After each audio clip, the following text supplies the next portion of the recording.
Okay, team, it's a Wednesday and ang panimulang bati ko sa inyo ngayon is that good things are coming. So, sit tight, relax. Darating at darating yan. Panoorin niyo muna ako and pakinggan niyo kung ano yung sasabihin ko ngayon.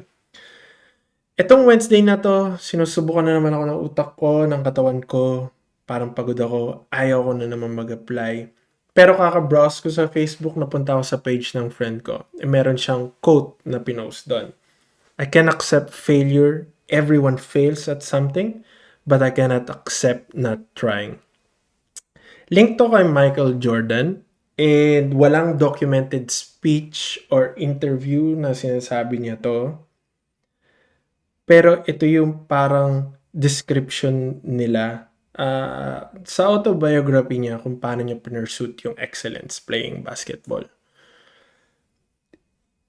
Yung quote na yun is parang nangyayari ngayon. Kung hindi ako mag-apply ngayong araw na to, failure to. Ito yung reality na nawalan ka ng trabaho, yung takot na makakahanap ka ba o hindi. Yung silence na pagka hindi ka kuha ng email or call pabalik sa recruiter or hiring manager, yun yung mga nakakatakot. Pero hindi niyo ba naisip, kasi ako rin parang ngayon ko lang din naisip, linagay ko lang din dito na everyone fails at something. Talagang nangyayari siya. Itong job loss na 'to, tulad nung nasabi ko sa dati kong mga videos pa, para siyang failure. Ito yung feeling ng failure sa akin. Ito yung wall na tinamaan ko ta's nag-stop lahat. Gano'n yung feeling niya.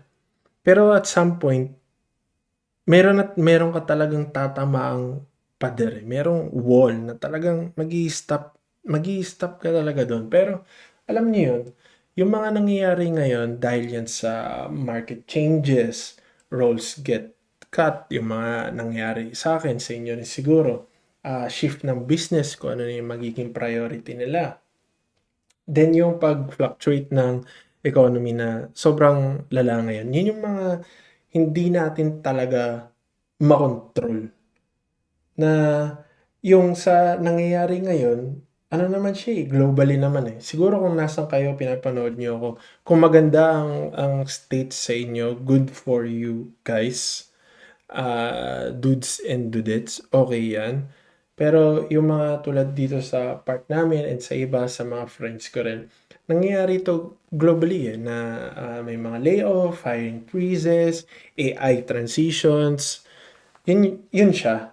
And habang nung bago ko i-record 'to parang, ito nga yung failure na ito yung habang lumalaki tayo, ito yung failure na kapag failure, may nangyari sa'yong hindi maganda o kaya you failed at something, hindi ka good enough. Pero, what if, part lang yun ng journey mo.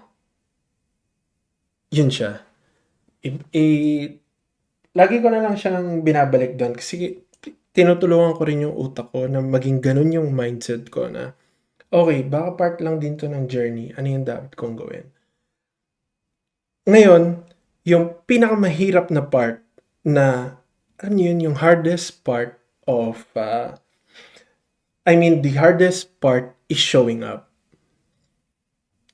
Yung lagi mong for me, ako, yung lagi kong ang definition ko of, showing up is yung pag-revise ko ng resume ko na dapat babagay dun sa role description, yung pag-send ko ng application, then it's either makakuha ako or hindi ng reply dun sa hiring manager or dun sa recruitment. Yun yung mahirap kasi ang iisipin mo nun, after nun makakuha ka ba ng reply o hindi, o talagang hindi ka na papansinin. Talagang susubukan ka ng utak mo tulad tulad ngayon bago ko 'to rinecord. Ngayon parang, hindi ko masabi yung mga tamang words na gusto ko sabihin kasi bigla na lang tumatakbo yung utak ko. Ang dami niyang naisip, ang dami niyang gusto sabihin. Pero talagang kailangan mong mag-show up, eh. yung kumbaga kailangan mo mag-try ulit. Eto, kaya hindi ako makapagsalita ng mabuti kasi linalabanan ng katawan ko yung parang katamaran. Kailangan ko idagdag yung word na para malaman ng katawan ko na, hindi, inisip mo lang katamaran 'to, kailangan nating gawin 'to. Then, yun yung magse-separate ng, alam niyo yun, yung, separate giving up from growth. Kapag nalagpasan mo 'to, kapag na-produce ko 'tong video na 'to, growth na yun sa'kin. Yun na yung parang best na na magagawa ko today and mag-apply ako siguro ng 1 o 3. Naghahanap din ako ng work and meron talagang days na, alam mo yun, gusto mo lang sumigaw sa pagod, sumigaw sa hindi mo alam kung anong mangyayari kinabukasan, anong mangyayari ngayon. Pero every time na magta-try ako mag-edit ng CV, mag-send ng application, makipag-connect kung kanino man, nakakakuha ko ng control pabalik sa'kin na sinasabi, okey, may mangyayari at may mangyayaring maganda. So, ano yung nangyayari dun? Ano yung mindset na yun na feeling ko hindi lang dapat siya action, dapat maging mindset mo siya, maging positive mindset mo siya.